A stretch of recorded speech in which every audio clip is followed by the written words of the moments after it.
왜 그런 거예요, 대체? 엔터 회사랑 이혼을 하겠다는 겁니다. 이렇게 소송이 됐잖아요. 그러면 대부분 어떻게 끝나는 줄 알아요? 자, 이번 이슈 아티스트 대 소속사 전속 계약 분쟁 같아요. 이런 일이 또 있다고요? 있습니다. 그래서 이제 맞아요. 저희가 자연스럽게 넘어가 볼 텐데 바로 이 이슈입니다. 네. 사라진 98억. BAP 노예 계약 논란. 이게 문제인 거예요. 네. 너무 뛰어간다? 아니다. 난 투자한 거다. 지난 11월 26일 날 이제 BAP가 소속사를 상대로 전속 계약 무효 확인 소송을 했어요. 이것도 역시 이혼 소송이죠? 맞아, 헤어지자. 이제 당신과 맺은 계약은 사실 무효다 이렇게 주장을 했고요. 또 그동안 수익 배분을 제대로 하지 않았다, 정산을 하지 않았다고 해서 3억 원의 부당이득 반환 소송, 3억을 내놔라 이렇게 같이 소송을 했습니다. 그러니까 BAP 같은 경우는 외국에서 인기가 엄청나다면서요, 김 네, 기자님. 맞아요. 데뷔 후에 한국을 포함해서 그 프랑스, 독일, 일본, 중국 5개국에서 그 14개의 신인상을 휩쓸었을 만큼 해외에서 인기가 엄청나고요. 또 남미나 유럽을 중심으로 활동하면 쉬지 않고 50여 번의 그 공연을 하면서 막대한 수익을 올렸다고 하는데요. 그래서 어쨌든 이 팀이 산출한 게 99억이에요, 3년 동안. 그러니까 BAP가 산출한 금액이죠. 근데 네. 3년 동안 우리 이렇게 99억을 보고 벌었어. 네. 근데 정산을 잘 했으면 이 문제가 헤어지자는 문제가 안 나왔겠죠. 그렇죠, 자, 그렇죠. 근데 첫 정산 금액이 멤버당 1,790만 원. 1,790만 원?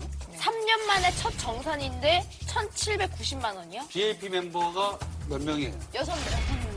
그러면 1억이 조금 넘네요. 야, 이게 조금 불공정하긴 보이긴 하네요. 국민의힘. 99억을 벌었는데 1억을 준 거네요. 이인철 변호사님 3년 동안 일한 걸 치다면 월급 얼마씩 받은 건가요? 그 연봉으로 따지면 멤버 1인당 연봉은 600만 원. 네. 월급으로 따지면 50만 원밖에 못 받은 거예요. 이건 최저임금보다 최저임금이 지금 시급이 5,210원이거든요. 어떻게 보면 최저임금보다 못 받았다 이렇게 생각할 수가 있는 거죠. 네. 아니, 김 기자님. 지금 BAP 입장은 어때요? 2013년 하반기에 이제 돈이 안 들어와서 이제 회사 측에 그 정산서를 요청을 했었대요. 네. 근데 이제 그때 데뷔 3년이 지나도 아직은 적자가 누적이 되어 있는 상태다. 그래서 지급할 돈이 없기 때문에 해당 사항 없음이라는 대답을 듣고 예. 그 이후에 법정 대리인을 고용해서 재요구한 끝에 이제 올해 7월에 처음으로 이제 1,790만 원을 정산을 받은 거죠. 그 회사 측에서는 이렇게 얘기를 한 거죠. 올해 1월에 보여준 정산서에는 홍보비를 우리가 16억을 썼다. 그리고 또 7월에 받은 2차 정산서에는 홍보비가 2억으로 줄고선 프로모션 비용이 15억이다라고 이제 얘기를 한 거예요. 그러니까 이런 모든 이 내역이 조금 뭉퉁뭉퉁하게 있으니까 네. BAP 입장에서는 대체 어디다가 세세하게 썼다는 거고 이 많은 돈을 다 정말 프로모션에 썼을까 어떤 이런 의문점들이 남는 거죠. 김 기자님. 네네. 이 프로모션비는 뭐예요? 그러니까 프로모션이라는 게 이제 뭐 쇼케이스나 뭐 다양한 것들이죠. 이제 뭐 이들을 대관하고 알리려는 그런 뭐 것들인데 오디오 뭐. 이게 생각보다 사실 들이면 들일수록 돈이 많이 들어가요. 네, 생각보다. 그러니까 좀 이렇게 프로모션이나 이렇게 쇼케이스 하나만 해도 굉장히 좀 규모가 크게 했죠. 네, 엄청났어요. 맞아요. 그래서 저도 막 보면서 저기는 회사가 어딘데 저렇게 막 거대하게 저렇게 막 밀어줄까. 근데 알고 보니까 그렇게 대형 기획사는 아니에요. 제가 연습생 때였는데 네. 그때 데뷔했을 때 음. 그 이제 얘기를 엄청 했어요 주위에서. 근데 그래서 제가 한번 영상을 찾아봤는데 이 스케일이 엄청났었어요. 그냥 쇼케이스가?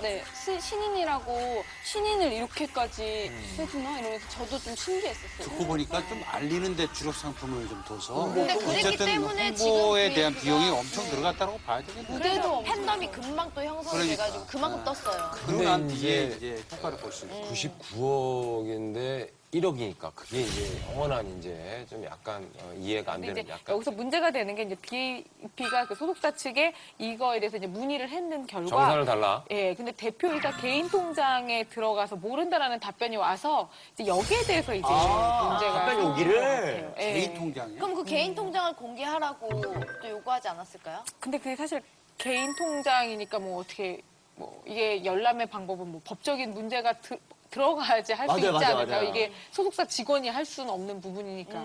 사실 가장 이제 궁금해하는 게 이게 아이돌을 키우려면 얼마나 돈이 들까 이게 궁금한 건데 그게 이게 제일 궁금해. 케이스마다 달라. 맞아요. 맞아요. 네, 저예산 아이돌도 있지만 아주 고예산 아이돌도 있는 거예요. 사실 이렇게 아이돌 그룹 키울 때 계산상으로만 하면 사실 10억 이상은 훌쩍 넘게 들죠.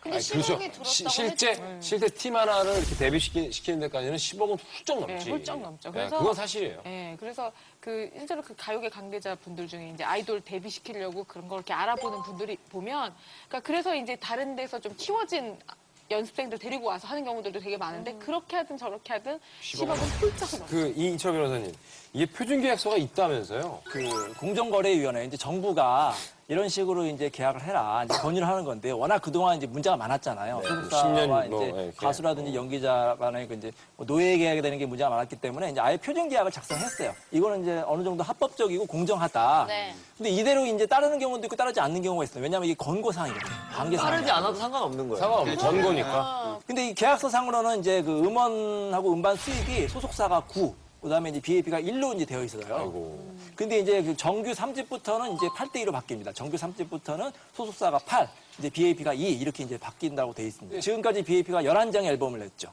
그러면 벌써 8대2로 바뀐 거 아닌가요? 아니, 근데 아직도 9대1인 거는 그 11장 중에 정규 앨범이 한 장밖에 없다라는 거죠. 음반과 음원을 제외한 기타 수익, 뭐 콘서트라든지 광고, 뭐 출연료는 이제 5대 5로 책정이 됐는데 네. 어디서 얼마를 받았는지 정산서를 받아야 되잖아요. 근데 아직 그 정산서를 받지 않았기 때문에 이 BAP 측에서는 도대체 얼마를 벌었는지 뭐 수익이 얼마가 나는지 알 수가 없는 거죠. 마지막으로 변호사님한테 이거 한 번만 여쭤볼게요. 네? 불공정 계약서 없앨 수 있는 방법이 있을까요? 그러니까 좀 근데 아까- 제도적으로 정산을 그렇죠. 좀 투명하게 할 수 있는 아티스트 그 입장에서. 계약서를 쓸 때는 아까 제가 보여드린 대로 표준 계약서 쓰는 게 좋아요. 기획사도 그렇고 우리 그 인터넷에 있죠? 네, 가수도 그렇고 공정거래원에 들어가면은 이 표준 계약서를 다운받을 수가 있습니다. 네. 이거를 작성을 하셔가지고 우리 기획사 같은 경우도 자발적으로 좀 이 양식을 이용해서 말씀드리면 제가 BAP 친구도 알고 이 대표도 알기 때문에 양쪽 다 얼마나 고생해서 여기까지 왔는지 압니다. 원만히 잘 해결했으면 좋겠습니다. 지금까지 드리면 이었습니다. 감사합니다.